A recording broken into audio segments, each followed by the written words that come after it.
প্রতিদিন করার মতো কিছু ছোট ছোট আমলে সালেহ শিখিয়ে দিবেন। প্রতিদিন করার মতো প্রথম আমলে সালেহ হলো 5 ওয়াক্ত নামাজ সময় মতো ধীরে ধীরে আদায় করবেন। এর চাইতে বড় কোনো আমলে সালেহ নাই। এই একটা যদি করেন আর ছোটখাটো কোনো আমল নাও করতে পারেন, বড় গুনাহ থেকে বেঁচে থাকেন, ইনশাআল্লাহ নাজাতের পথ অর্ধেক সুগম হয়ে যাবে।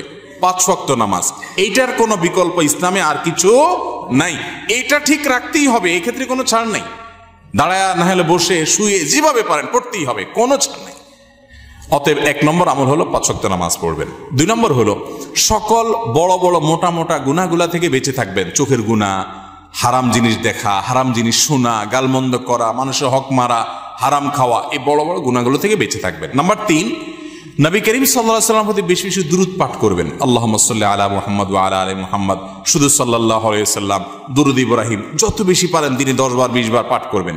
নাম্বার 4, ইস্তেগফার বেশি বেশি করবেন। আস্তাগফিরুল্লাহ ওয়া আতুবু ইলাইহি, আস্তাগফিরুল্লাহ ওয়া আতুবু ইলাইহি, আস্তাগফিরুল্লাহাল্লাযী লা ইলাহা ইল্লা হুয়াল হাইয়ুল কাইয়্যুম, এরকম ইস্তেগফার পড়বেন। নাম্বার 5, যেই কোনো কাজ করবেন, এই কাজগুলোর পাশাপাশি কোরআনে কারীমের তেলাওয়াত প্রতিদিন একটু একটু করে করবেন। বিশেষ করে সূরা ইখলাস, কুল হুয়াল্লাহ সূরা একবার পড়লে 3 ভাগের কোরআন 3 ভাগের 1 ভাগ পড়ার সমান সওয়াব হয়। অতএব আপনি চাইলে কয়েক মিনিটের ভিতরে পুরো 1 খতম কোরআনের সওয়াব পেতে পারেন। বিশেষ সূরা ইখলাস পাঠ করবেন।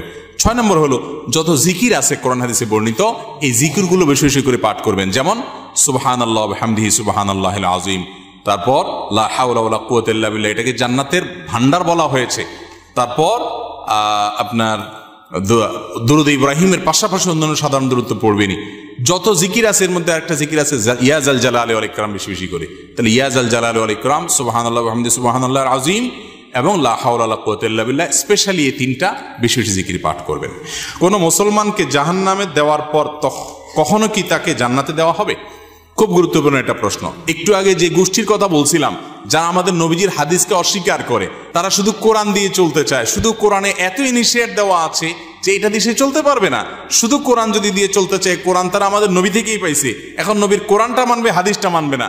এটা হলো একরকম মামুর ভাইয়ের আবদারের মতো। তো এই লোকগুলা বলে যে যারা জাহান্নামে যাবে তারা চিরকাল জাহান্নামে যাবে, আর কোনোদিন জান্নাতে যাবে না। এটা ভুল কথা। কোরআনে কারিমে আল্লাহ রাব্বুল আলামিন জাহান্নামীদের বিভিন্ন বিবরণ উল্লেখ করেছেন। অনেক পাপের কারণে জাহান্নামে স্থায়ী থাকার কথা বলেছেন, কিন্তু এগুলো সম্পর্কে খোদ নবী করিম সাল্লাল্লাহু আলাইহি ওয়াসাল্লাম কি ব্যাখ্যা দিয়েছেন, যার পরে কোরআন নাজিল হয়েছে, যাকে আল্লাহ পাঠিয়েছেন আমাদেরকে, সেটা তারা জানার চেষ্টা করে না। বুখারী সহ বিভিন্ন হাদিসের কিতাবে বর্ণিত হয়েছে সন্দেহাতীতভাবে যে নবী করিম সাল্লাল্লাহু আলাইহি ওয়াসাল্লাম জাহান্নাম থেকে সর্বশেষ উদ্ধার হওয়া ব্যক্তি কিভাবে উদ্ধার করা হবে সে বিবরণ দিয়েছেন। যে তাকে জাহান্নাম থেকে উঠানো হবে, জান্নাতের কাছে আনা হবে, সে চাইবে আমাকে কাছে নিলে হবে, ভিতরে নেওয়া লাগবে না, এরপরে সে ভিতরে যেতে চায়, বিস্তারিত বিবরণ আছে। এখান থেকে বোঝা যায় যার অন্তরে ঈমান আছে সে যত অপরাধী করুক শাস্তি হবে হয়তোবা, কিন্তু একটা সময় তার অপরাধের শাস্তি মেয়াদ শেষ হলে আল্লাহ তাআলা তাকে জান্নাতে আনবেন ইনশাআল্লাহ। এই চিন্তা করে এবার তাহলে নিশ্চিন্তে পাপ করতে পারেন, যেহেতু জান্নাতে আসবেনই একবার, আর টেনশন কি। কিন্তু জাহান্নামে পড়ার পরে আল্লাহ তাআলা আমাদেরকে হেফাজত রাখুন। কেউ যদি বেদাতকে সুন্নাত মনে করে বা বলে, তার কি ঈমান থাকবে? বেদাতকে সুন্নাত বললেই বেঈমান হয়ে যাবে না। এত সহজ ক্যালকুলেশন করা যাবে না। একটা আমলকে একজন বেদাত বলছে, আরেকজন বলছে না এটা, আপনি বলছেন বেদাত, আমি বলছি না বা দাঁত, এটা দাঁত আছে। কেউ দাঁত পাইছে, কেউ দাঁত পায় নাই, অর্থাৎ কেউ সুন্নাত মনে করতেছে, কেউ বেদাত পাইছে। এটা নিয়ে ইজতিহাদ বা বুঝের মত পার্থক্য হতে পারে, এর কারণে কেউ কাফের বা মুসলমান হবে না। বেদাত জঘন্য খারাপ জিনিস, কিন্তু